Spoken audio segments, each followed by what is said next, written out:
Fala galera, aqui é o Hélio e hoje estamos com o rap de Sherlock Holmes. Espero que vocês gostem, então bora pro rap.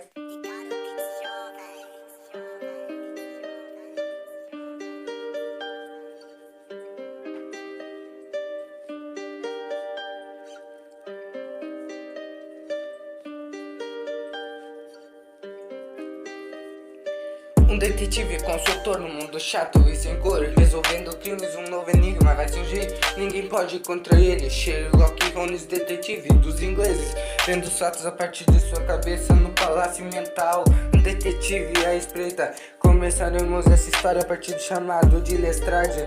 Novo crime surge e o culpado Moriarty. No momento que eu achei, meu amigo ficou em perigo, então eu ajudei. Deixei o fugitivo, novamente me encontrei, mas dessa vez eu me vinguei. Ele se matou, mas antes me mandou: se joga desse prédio, seus amigos morrerão. Não faça isso, um tiro levarão.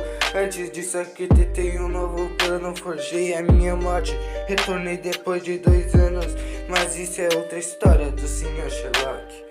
Um detetive consultor no mundo chato e sem cor, resolvendo crimes, um novo enigma vai surgir.